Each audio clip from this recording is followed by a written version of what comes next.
শুরুতেই সালাম দিয়ে শুরু করি। আসসালামু আলাইকুম রহমতুল্লাহি ওবরকাতুহ। ওয়ালাইকুম আসসালাম রহমতুল্লাহি আবরকাত।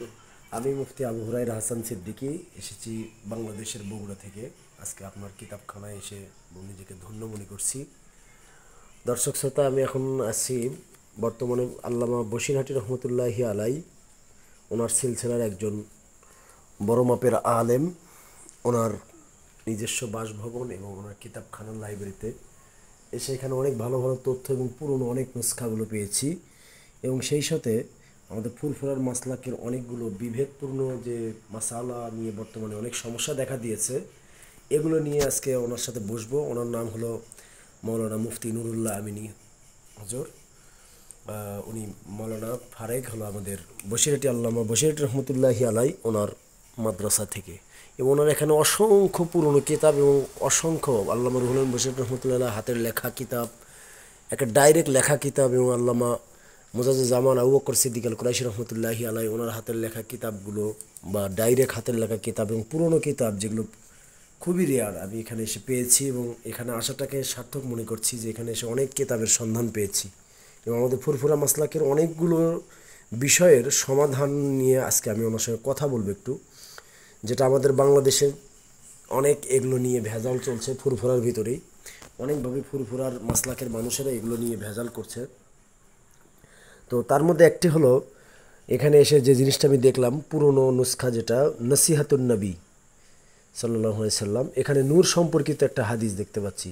কিন্তু আমি নতুন যে নসিহাতুন নবী পেয়েছি এখানে নূর সম্পর্কিত হাদিস নাই। তো এ ব্যাপারে আপনার মন্তব্যটা একটু। দেখেন, আমার লাইব্রেরিতে সংগৃহীত যে সমস্ত কিতাব আছে অধিকাংশ পুরাতন নুসখা, যেগুলো 60, 70, 100 বছর পুরাতন নুসখা। আর নসিহাতুন নবীটাও পুরাতন নুসখা, প্রথম ছাপা। তার একেবারেই প্রথমে মুফতি আজম মিজলা হুজুর পীর কেবলা রহমতুল্লাহ আলাইহে, আমি আপনাকে কিতাবটা একটু দেখানোর চেষ্টা করছি। দেখি, কিতাবটা দেখাচ্ছি। মুফতি আজম মেজলা হুজুর পীর কেবলা রহমতুল্লাহ আলাইহের লেখা কিতাব নসিহাতুন নবী। এটা ওনার ছোট সাহেবজাদা পীর আল্লামা নুরুদ্দিন সিদ্দিকী রহমতুল্লাহ আলাইহের দ্বারা প্রকাশ করেছিলেন নসিহাতুন নবী। এই নসিহাতুন নবী কিতাবের একেবারেই প্রথমে আপনারা দেখতে পাবেন যে উনি পরিষ্কার বলেছেন যে সর্বপ্রথম সৃষ্ট বস্তু। জি দেখা যাচ্ছে? জি জি জি, সুন্দর দেখা যাচ্ছে। মুফতি আজম মেজলা হুজুর পীর কেবলা রহমতুল্লাহ আলাইহি লিখেছে যে আউয়ালুমা খালাকাল্লাহু নূরি, যে হযরত সাল্লাম বলেছেন যে আল্লাহ তাআলা সর্বপ্রথম আমার নূরটাকে আল্লাহ সৃষ্টি করেছেন। এবং এখানে দলিল হিসাবে দিয়েছেন তারিখুল খামিস আর মাওয়াহিবুল লাদুনিয়া, আর আপনার দিয়েছে দুটো কিতাবের দলিল ওনার দিয়েছে। নিজস্ব কিতাব যেটা জি, নসিহাতুন নবী এবং মাওয়াহিব এবং তারিকুল তারিকুল খামিস। মাওয়াহিব হচ্ছে আল্লামা কোস্তালানী রহমতুল্লাহ আলাহি, এবং তারিকুল খামিস হচ্ছে আল্লামা দিয়ার বিক্রি রহমতুল্লাহ আলাহির লেখা। এই দুটো কিতাবের রেফারেন্স দিয়ে মুফতি আজম মেজলা হুজুর রহমতুল্লাহ আলাহি তিনি স্বীকার করেছেন যে আল্লাহ তাআলা সর্বপ্রথম রসুল্লাহর নূরটাকে সৃষ্টি করেছিলেন। সাথে সাথে ওই সিলসিলার আল্লামা রুহুল আমিন সাহেব রহমতুল্লাহ আলাইহি তিনি মিলাদে মুস্তফার ভিতরেও এই একই কথা উল্লেখ করেছেন। আর মিলাদে মুস্তফাটা জি, পেয়েছি আপনি মিলাদে মুস্তফাটা পেয়েছেন। মাজার জিয়ারতে গিয়ে। আর আসলে এই প্রশ্নটা করার পিছনে আমার একটা কারণ আছে। বাংলাদেশে একটা কিতাব নিয়ে বর্তমানে খুব বেশি আলোচনা চলছে, যেটা হলো আমাদের ফুরফুরার মাসলাক থেকে নাকি আল্লামা সাইফুদ্দিন সিদ্দিকী হুজুর কেবলা, যিনি কিছুদিন আগে ইন্তেকাল করেছেন, উনি নাকি লিখেছেন। কিতাবটার নাম হলো দাওয়া। এই সম্পর্কে আপনার। দেখেন, আর দাওয়া কিতাবটা সর্বপ্রথম বাংলাদেশ মাগুরা থেকে প্রকাশ হয়, ভারত থেকে প্রকাশ হয় না, বাংলাদেশের মাগুরা থেকে প্রকাশ হয়। আমাদের বক্তব্য ছিল যদি আল্লামা সাইফুদ্দিন হুজুর রহমতুল্লাহ আলাইহি এই কিতাবটা লেখেন, তাহলে সর্বপ্রথম এর ম্যানুস্ক্রিপ্ট এবং প্রকাশ হওয়া উচিত ছিল ফুরফুরা থেকে, কিন্তু সেটা হয়নি। বাংলাদেশ থেকে হলো, মাগুরা দরবার থেকে। তারপরে দ্বিতীয় সংস্কারে এসে যখন ভারতবর্ষের কলকাতা থেকে হচ্ছে, এই বই নিয়ে একটা বিতর্ক তৈরি হয়। বিতর্ক তৈরি হয় যখন তখন আল্লামা সাইফুদ্দিন হুজুর রহমতুল্লাহ আলাইহে হায়াতে আছেন এবং আল্লামা পীর নুরুদ্দিন সিদ্দিকী রহমতুল্লাহ আলাইহে হায়াতে আছেন, আল্লামা কলিমুল্লাহ সিদ্দিকী রহমতুল্লাহ আলাইহে হুজুর কেবলা হায়াতে আছেন। হুজুরদের তত্ত্বাবধানে ফুরফুরা শরীফে পীর আল্লামা ওমর সিদ্দিকী হুজুরের নিজে বাসভবনে 12ই রমজান, আমার দিনটাও মনে আছে, 12ই রমজান রবিবার, আল্লামা সাইফুদ্দিন হুজুর রহমতুল্লাহ আলাইহি হায়াতে আল্লামা নুরুদ্দিন সম্ভবত আপনার 17 সালে, 2017 সালে সম্ভবত 17 সালে কি 16 সালে এরকম হবে, আমার এটা সালটা মনে হচ্ছে না। তো সকলেই বেঁচে আছেন। পীর আল্লামা কালিমুল্লাহ হুজুরের নির্দেশে পীর আল্লামা উমর সিদ্দিক এবং অন্যান্য পীর সাহেবরা ঐক্য মত নিয়ে পীর আল্লামা ইসমাইল সিদ্দিকী হুজুর সকলেই মিলে পীর ওমর সিদ্দিকী হুজুরের নিজ বাসভবনে দরবারে আমাদেরকে ডেকেছিলেন। রবিবার 12ই রমজান আমরা গিয়েছিলাম, বসিরহাট থেকে আমি গিয়েছিলাম এবং আমার ওস্তাদ মুফতি আবু বকর সাহেব হুজুর তিনি ছিলেন, মুফতি শামসুল হুদা সাহেব ছিলেন, মুফতি শামসুদ্দোহা সাহেব ছিলেন ভাঙড় থেকে, এবং মুফতি রফিকুল ইসলাম চিশতি সহ আরও অন্যান্য আলেম মুফতি এক জায়গায় বসে সকাল 10টা থেকে আসর পর্যন্ত আমরা এই বিষয় নিয়ে কেতাবপত্র নিয়ে তাহাকিক করি। তাহাকিক করার পরে আমরা সমস্ত কিছু নিয়ে আল্লামা সাইফুদ্দিন হুজুরের কাছে আমরা এই বিষয়টা পেশ করি যে হুজুর সমস্ত আপনার নিজের লেখা, হুজুরের নিজের লেখা একটা বই আছে মিনহাজুস সালেকিন, তার ভিতরে হুজুর লিখেছেন যে আল্লাহ তাআলা সর্বপ্রথম রসুল্লাহ নূরটাকে সৃষ্টি করেছেন এবং রসুল্লাহ নূরের। তো আপনার লেখা, আপনার আব্বাজি মেজলা হুজুর পীর কেবলা রহমাতুল্লাহ আলাইহির লেখা, বসিরহাট আল্লামা হুজুরের লিখিত কেতাব সহ মাযহাবের কেতাবে যে রসুল্লাহকে নূর এটা প্রমাণ করার যথেষ্ট দলিল আছে। তারপরেও তো হুজুর কেবলা ওই সময় অত্যন্ত জয়ীব, দুর্বল, একেবারে কথাবার্তা খুব স্পষ্ট বলতে পারছেন না, তথাপি উনি একটু গেংড়িয়ে কথাটা বললেন যে কোথাও একটা কিছু ভুল হয়েছে, কোথাও একটা কিছু ভুল হয়েছে। ভুল হয়ে একটা নিঃশ্বাস টেনেছিলেন না লম্বা, যেন ওনার ভিতর থেকে একটা কষ্ট বার হয়েছে যে ভুল হয়েছে, কেউ একটা ভুল করেছে এটা। তো আমাদের দাবি ছিল যদি হুজুর এটা আপনি লিখে থাকেন তাহলে মেন স্ক্রিপ্ট তো আপনার আছে, আপনি লিখে থাকেন, তাহলে মেন স্ক্রিপ্টটা একটু দেখালে বইয়ের সঙ্গে আমরা মিলিয়ে দেখতে পারি বইয়ের সঙ্গে মেন স্ক্রিপ্টের মিল আছে কিনা, না কোনো পরিবর্তন হয়েছে, যিনি প্রকাশ করেছেন বা যার দায়িত্বে প্রকাশ করানো হয়েছে। তো এইরকম একটা এতে হুজুর কেবলা বলেছিলেন যে আমি মুখে বলেছি আর লেখক লিখেছে। যাই হোক, এটা নিয়ে ফুরফুরা শরীফ থেকে বয়োজ্যেষ্ঠ পীর সাহেব হুজুর কেবলাগণ যারা ছিলেন তারা সিদ্ধান্ত টেনে সেই সময় ফেসবুকে দিয়েছিলেন যে আমাদের ঐক্যমত হচ্ছে আর দেওয়া কেতাব এই বিষয়গুলো বাতিল, এগুলো গ্রহণযোগ্য নয়, এগুলো নিয়ে সমাজে ফিতনা তৈরি করা হচ্ছে, এই কেতাব থেকে আমরা সাবধান থাকব, আর আগামীতে আমরা এই কেতাবটা সংশোধন এবং পরিবর্তন করব, এই নিয়ে একটা লিখিত এবং ওখানে রেজুলেশন তৈরি করা হয়। তারপরে সাইফুদ্দিন হুজুর পীর কেবলা রহমতুল্লাহ আলাইহির ইন্তেকাল হয়ে যায়।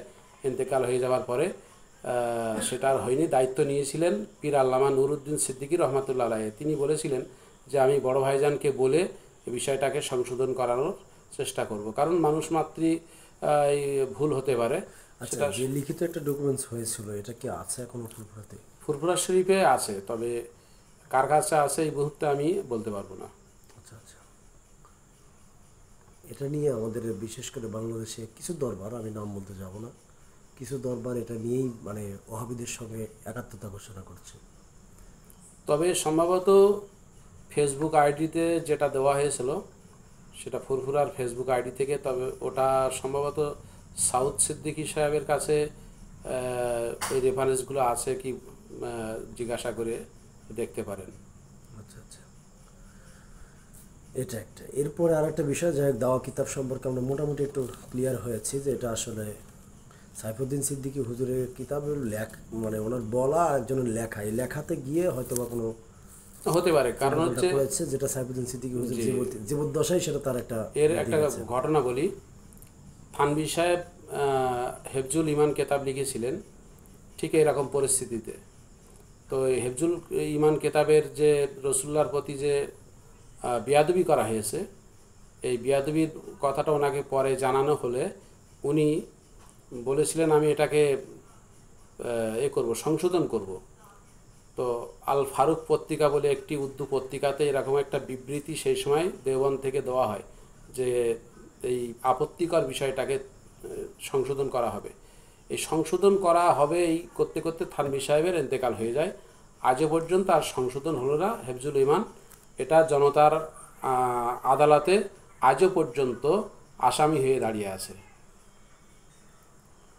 আচ্ছা, আর একটা বিষয় সেটা হলো বর্তমানে যে আমরা ওসিয়তনামাটা পাচ্ছি পীর তিবিয়ান সিদ্দিকী হুজুরের মারফত দিয়ে যে কিতাবটা বের হচ্ছে, প্রকাশিত হচ্ছে, এইটা আর আগের ওসিয়তনামার মধ্যে কি কোনো পার্থক্য আছে? আমাদের পীরজাদা তিবিয়ান সিদ্দিকী সাহেব যে ওসিয়াতনামা প্রকাশ করেছেন আমি ওটা দেখিনি, তবে আমার কাছে 56টা ওসিয়ত আছে। 56টা আছে। ফুরফুরা শরীফের মোজাদ্দিদুজ্জামান আমির শরিয়াত দাদা হুজুর পীর কেবলা রহমাতুল্লাহ আলাইহি হায়াতে থাকা অবস্থাতে শরিয়াত ইসলাম বলে একটা পত্রিকা ছাপা হতো। আর এই পত্রিকাটা আপনার বাংলাদেশের যশোর এনায়েতপুর মাওলানা আহমদ আলী এনায়েতপুরি রহমাতুল্লাহ আলাইহি দাদা হুজুরের একজন খলিফা ছিলেন। তিনি এই শরিয়াত ইসলাম পত্রিকাটা পরিচালনা করতেন। ওই শরিয়াত ইসলাম পত্রিকা আপনাকে আমি দেখাবো। তার ভিতরে প্রতি মাসে হুজুর ওসিয়াত দিতেন লিখে, এবং সেটা ওসিয়াত নামা বলেই প্রকাশ হতো, এবং শেষে পীর সাহেব কেবলা বাংলাতে সই করে দিতেন যে এটা এই মাসের ওসিয়াত নামা। এইভাবে 1330 সাল থেকে কি 32 সাল থেকে 37 সাল পর্যন্ত এইভাবে ওসিয়াতনামা চলে। মাঝে মাঝে গ্যাপ হয়েছে কোনো কারণবশত। তো ওই ওসিয়াতনামাগুলো একত্রিতকরণ করে ওসিয়াতনামা হিসাবে বার করা সম্ভব হয়নি। দাদা পীর সাহেব রহমতুল্লাহ আলাইহির ইন্তেকালের ঠিক 1 বছর পরে ফাল্গুন মাসে তারই প্রধান খলিফা আল্লামা বসিরাটি হুজুর রহমতুল্লাহ আলাইহের লিখিত ফুরফুরা শরীফের ইতিহাস ও পীর সাহেব কেবলার বিস্তারিত জীবনী, এই জীবনীর ভিতরে ওসিয়াতনামা ছাপা হয় সর্বপ্রথম। তারপরে বিভিন্ন আলেম ওলামা ওসিয়াতনামাটাকে পরপর ছাপে। কিন্তু এটা নিয়ে একটা আপনাদের বাংলাদেশের একটা ফাউন্ডেশন থেকে সমালোচনা হয়েছে, সেদিকে আমি যাচ্ছি না। তবে মূলত ওসিয়াতনামা সেটা হচ্ছে শরিয়াত ইসলাম পত্রিকাতে আজও আছে। আচ্ছা, আমি একটা ওসিয়তনামা পেয়েছি পুরনো একটা, সেটাতে দাদা হুজুর স্বাক্ষর সহ চলিত ইসলামী পত্রিকারই ওই স্বাক্ষর সহ কিছু ওসিয়তনামা আছে। সেখানে ওসিয়তে প্রায় দেওয়া আছে 56 অধিক, এটা শিওর, প্রায় 70-80 হতে পারে বা 100 হতে পারে, হতে পারে।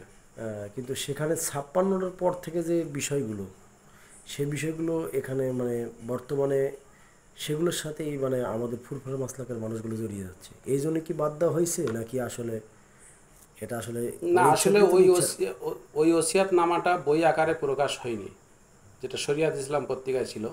আর ওটা মানুষ খুব খবরও রাখে না, ওর সঙ্গে সম্পর্ক খুব কম। আর এই যে ওসিয়াতনামাটা 57টা আর্টিকেল দিয়ে ছাপা হয়েছে, এটা খুব সহজ ভাষায় সরল ভাষায় ছাপার কারণে এটা এক শ্রেণীর আলেম এটা বলেছেন এটা ওসিয়াতনামা নয়, এটা হচ্ছে মলফুজাত, পীর সাহেবের দাদা পীর সাহেব রহমতুল্লাহ আলাইহির মলফুজাত। আর ওসিয়াতনামাটা আমার কাছে যে ওসিয়তনামাটা আছে তার প্রথমে 1 থেকে 56 মধ্যে এটার সাথে ওটার মিল আছে। আচ্ছা কিন্তু ওই 57 পর থেকে যেগুলো সেগুলো নেই, একবারই নেই। কিন্তু ঘটনা ওই ওসিয়তনামাতে শরীয়ত ইসলামী পত্রিকার যে স্বাক্ষর বা সেই কোন সালে কখন প্রকাশিত হয়েছে সেগুলো দেওয়া আছে, বই আকারেই বাঁধা আছে। ওটা আমার কাছে আমি পেয়েছি ওটা, জি সেই জন্য ওগুলো আমি প্রশ্নটা করলাম। জি ওটা দাদা হুজুর পীর কেবলা রহমতুল্লাহ আলাইহের মূল ওসিয়াতনামা, এতে কোনো সন্দেহ নাই।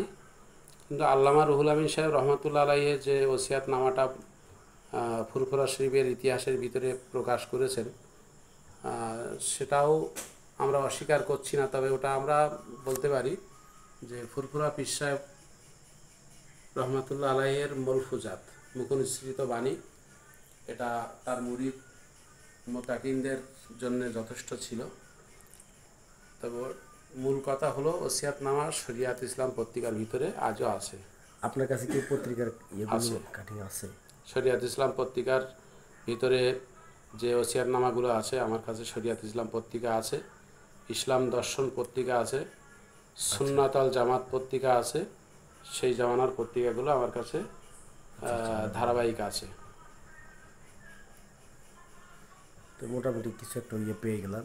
তো ইনশাল্লাহ ওই পত্রিকাগুলোর একটু আমি ছবি নেবো এবং জি একটু ইয়ে করবো ইনশাল্লাহ। আর তো মোটামুটি এই ছিল মোটামুটি আমার প্রশ্ন আর কি ফুরফুরা সম্পর্কে, যেগুলো নিয়ে বাংলাদেশের বেশি আন্দোলন হচ্ছে। বাংলাদেশে আন্দোলন হবার একটাই কারণ হচ্ছে আর দাওয়া কিতাবটা হ্যাঁ, বাংলাদেশে এটা ছাপার নিয়ে পরেই গ্রুপ তৈরি হয়েছে বেশি। গ্রুপটা মাগুরা দরবার থেকে গ্রুপটা ভাগাভাগি হয়েছে, হয়ে ওখানে আমি একটা ভিডিও দেখেছিলাম এক সময়, যে ওখানে ফুরফুরা শরীফের পীরজাদা মেহরাব সিদ্দিকী সাহেব তিনি ওখানে যথেষ্ট বাদ প্রতিবাদ করছেন, ভিডিওর মাধ্যমে দেখেছি যে এইসব বিষয়গুলো নিয়ে, যে দরবারটা শেষ হয়ে গেল, ওনার এরকম একটা আফসোস বুঝতে যে পারছি। দরবারটা শেষ হয়ে গেল। সেই জন্যে ওসিয়াতনামাটা নিয়ে একরকম বিভ্রান্তি বাংলাদেশে চলেছে। কিছু অসাধু মানুষ ওসিয়াতনামাটাকে সামনে রেখে তাদের রাস্তা পরিষ্কার করতে চেয়েছে, যে আমরা অরিজিনাল ফুরফুরা, আর ফুরফুরার মতাদর্শ এটাই বলে মানুষকে বোকা বুঝিয়ে মানুষকে গোমরা করার চেষ্টা চালিয়ে যাচ্ছে। আর সাথে সাথে আরেকটা, আমাদের ফুরফুরার জামাইয়ের কিছু লেখা বই, ডক্টর আবদুল্লাহ জাহাঙ্গীর সাহেব, জি, তার লেখা বইয়ের দ্বারাই সিলসিলার যথেষ্ট ক্ষতি ক্ষতি হয়েছে। হয়েছে। আচ্ছা, এই দাওয়া কিতাবটা কে কে কাজ করেছিলেন এটার সাথে? দাওয়া কিতাবটা কে কে কাজ করেছিল সেটা ঠিক বলা যাবে না, তবে এটা শোনা কথা, আমার শোনা কথার উপরে ভিত্তি করা যায় না। তবে যেটা আমি শুনেছি যে ওনার আপির আল্লামা সাইফুদ্দিন হুজুর রহমতুল্লাহ আলাইহের জামাতা এবং মাগুরা দরবারের একজন আলেম, এনাদের তত্ত্বাবধানে এটা পুরোটা কাজ হয়েছে, কাজ হয়েছে। বুঝতে পেরেছি। আর আজমতুল্লাহ সিদ্দিকী কে? আজমাতুল্লাহ সিদ্দিকী সাইফুদ্দিন হুজুর রহমতুল্লাহ আলাইহের জামাতা। বুঝতে পেরেছি। উনি তো মানে আমাদের মুজাদ্দেদ জামানের আওলাদ না, জামাতা, জামাতা আওলাদ না। আওলাদ কিনা সেটা আমি শুনিনি। যদি আওলাদ হতো নিশ্চয় শোনা যেত যে উনি মোজাদ্দেদ জামানের আওলাদ। আওলাদের ভিতরে নয়, তবে আত্মীয়তা সূত্রে কোনো থাকতে পারে কিনা বলতে পারবো না, তবে উনি জামাতা এটা জানি। জামা আওলাদ হলে তো আওলাদই পরিচয় দিত, তখন তার জামাতার পরিচয় দেওয়ার প্রয়োজন ছিল না। তো আলহামদুলিল্লাহ, আপনাকে অনেক ধন্যবাদ। এই যেমন ছোট হুজুর পীর কেবলা রহমাতুল্লাহ আলাইয়ের জামাতা সৈয়দ বেলপাড়া যে সৈয়দ পরিবার আছে, জি জি, ওনারা সৈয়দ বংশধর, এবং বর্তমানে যারা আছেন তারা কোরাইশি দাবি করে না, তবে সৈয়দ লেখেন, আচ্ছা, এটা পরিষ্কার সকলেই জানে। বুঝতে পেরেছি। যাই হোক, অনেক তথ্য পেয়েছি, আলহামদুলিল্লাহ, আপনাকে অনেক ধন্যবাদ এই তথ্যগুলো দেওয়ার ব্যাপারে। এবং আপনার কাছে আসার পরে আমি খুব সার্থক হয়েছি যে অনেক পুরনো নুসখা যেগুলো আর কি, এবং রুহুল আমিন বশির রহমতুল্লাহ আলাই ওনার ইয়ের থেকে আনা যে পুরনো নুসখাগুলো আপনার কাছে এখনও আছে, সেরা হোক, খাটা হোক আর কাটা হোক, এটা অনেক ভালো লাগলো যে আমাদের অনেক সময় বাংলাদেশে এই কিতাবগুলো নিয়ে একটু ভেজাল হচ্ছে। তো এখান থেকে আমি সেই তথ্যগুলো কালেক্ট করতে পারবো। অনেক কিতাব আপনার এখানে। না, আমাকে বাংলাদেশের আপনাকে তো বলেছি আমি ময়মনসিংহ থেকে একজন মুফতি সাহেব, তিনি আমাকে অনেকবার ফোন করেছিলেন যে মিয়াতে মাসাইল কেতাব এবং দুর্রে সামিন, তারপরে আপনার কেতাব হচ্ছে ফয়জুল হারামাইন, এসব কেতাবগুলো একটু পিডিএফ করে দিতে। আমি পিডিএফ করে দিয়েছিলাম, তারপরে চেষ্টা করেছিলাম আরও কিছু বই পিডিএফ করে আমি বাংলাদেশে যে সমস্ত সুন্নি ফুরফুরা সম্প্রদায়ের আলেম ওলামা আছে তাদেরকে আমি দেওয়ার, কিন্তু আমার হাতে যথেষ্ট সময় ছিল না, আমি আর করতে পারিনি। তো আপনি চেষ্টা করে আমাদেরকেও কিছু কিতাবগুলো পিডিএফ করে দিয়েন। আর ওই যে কিতাবগুলো ওনাকে দিয়েছেন ওই পিডিএফগুলো কি আছে? পিডিএফগুলো আমি যার ফোন থেকে দিয়েছিলাম তার ফোন করে দেখতে হবে যে আছে কি না। থাকলে আমাদের কাছে আর আমি এগুলো ফরওয়ার্ড করতে পারবো, বিভিন্ন দিকে আমি ছড়িয়ে দিতে পারবো। জি জি, অবশ্যই এটা দরকার, খেদমতের জন্য দরকার আমাদের।